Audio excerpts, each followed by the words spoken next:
سلام، با آشپزخونه نارنجی خوش اومدین. میخوایم امروز یه ساندویچ مرغ خیلی خوشمزه با اسفناج و پنیر کرم چیز کم چرب درست کنیم. بریم که موادش رو آماده کنیم. توی این مرحله سینه مرغمون رو خورد میکنیم. باید قطعات مکعبی ریزش کنیم که برای توی ساندویچمون خوب باشه.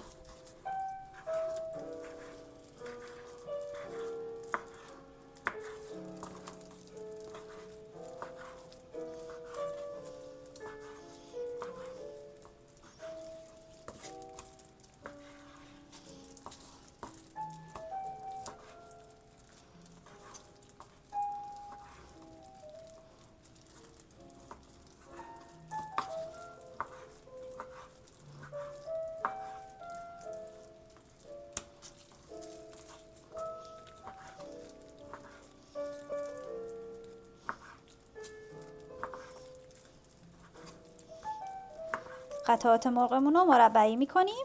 سعی کنید تقریبا اندازه هم باشه که برای لای نون ساندویچیمون یا لای برگرمون مناسب باشه.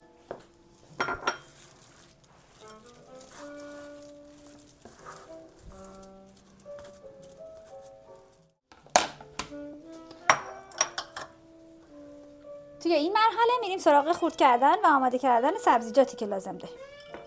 اول گردوشو خورد میکنم.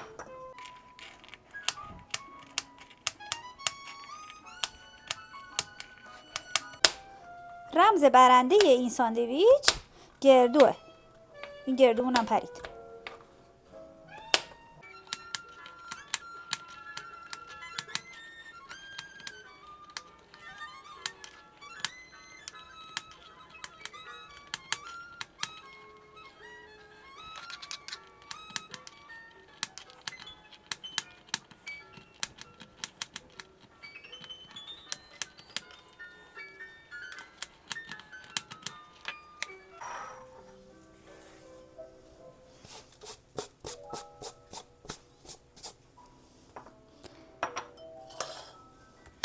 حالا قارچامون رو خورد میکنیم.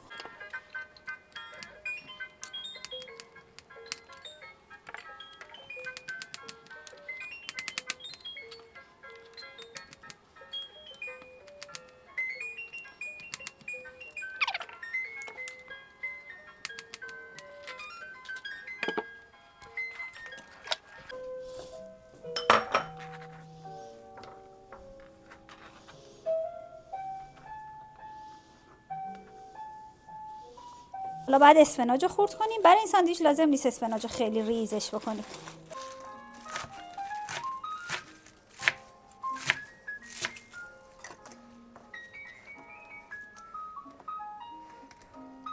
توی این مرحله گاز رو روشن میکنیم.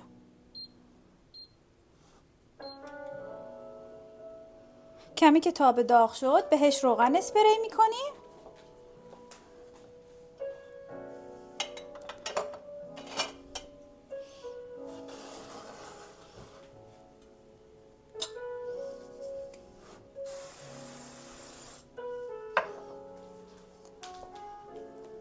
من از پیاز داغ آماده استفاده میکنم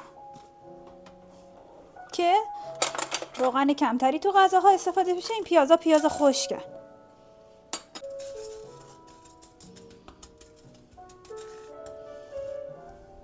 تابمون که داغ شد پیازا رو یه ذره هم میزنیم. تابه که داغ شد مرغا رو بهش اضافه میکنیم.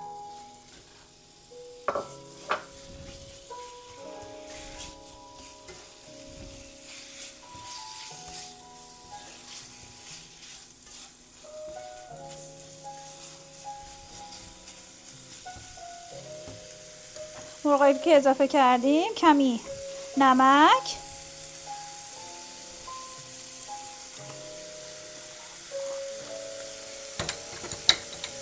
زردچوبه،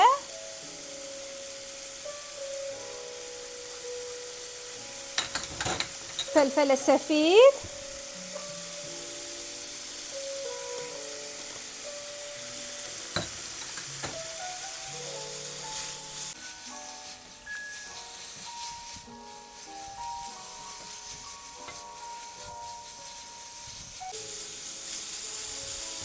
توی این مرحله یه ریز آب بهش اضافه میکنید.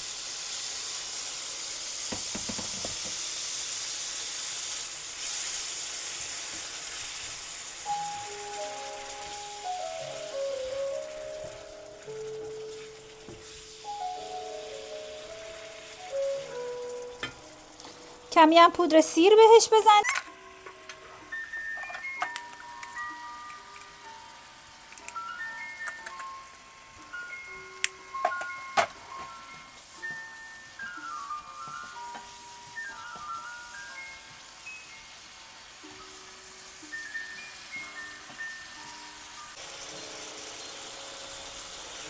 دیگه اینجا میتونید زیر گازتون رو یه خورده کم کنید. مرغا که دورش رنگ گرفت بهش قارچ اضافه کنید.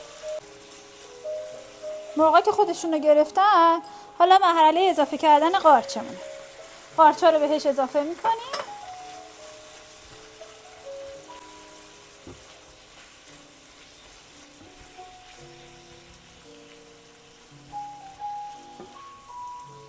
توی مرحله به خاطر که قارچ حالت کریسپی و به خاطر اینکه قارچ حالت کریسپی خودش رو از دست نده و یکمی زیر دندون حالت ژله‌ای داشته باشه، یه ذره آب لیمو بهش اضافه میکنیم.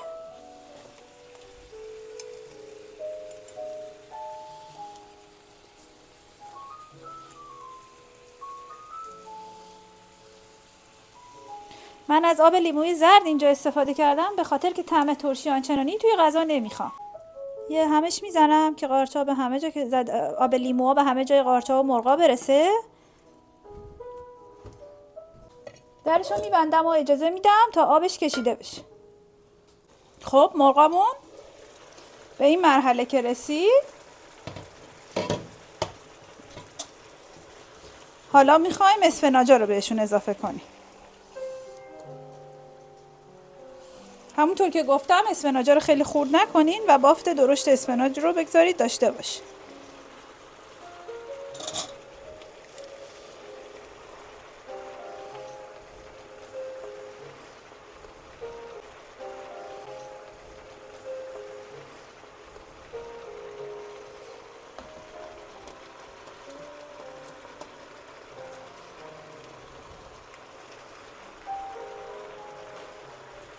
مجدد در تابمون رو میبندیم تا آب اسفناج کشیده بشه. کمی که حجم اسفناجاتون کمتر شد یه خورده مخلوطشون کنید.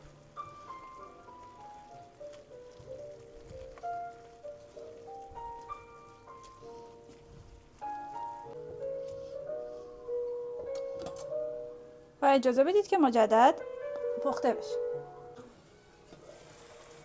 خب حالا که آبش کشیده شد، ببینید آبش به این مرحله که رسید دیگه در حد یه سس آب داره. بهش یه مقداری پنیر اضافه میکنم. کرم چیز کم چرب من بهش میزنم به خاطر پروتئینی که داره.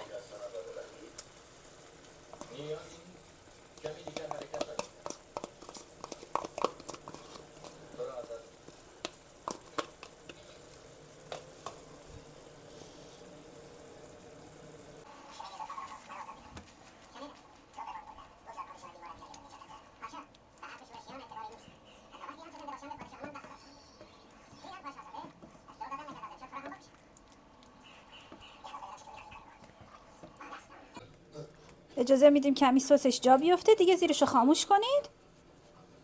اجازه بدید کمی سس جا بیفته، بعد میریم برای لایه نون گذاشتنش. خب توی این مرحله ساندویچ سازمون رو داغ میکنیم. 2 عدد نان برگر رو میذاریم داخلش. مقداری از موادمون میذاریم. داشتین میتونین یه ورق پنیر گودا هم بذارید. من به پنیر گودا علاقه ندارم.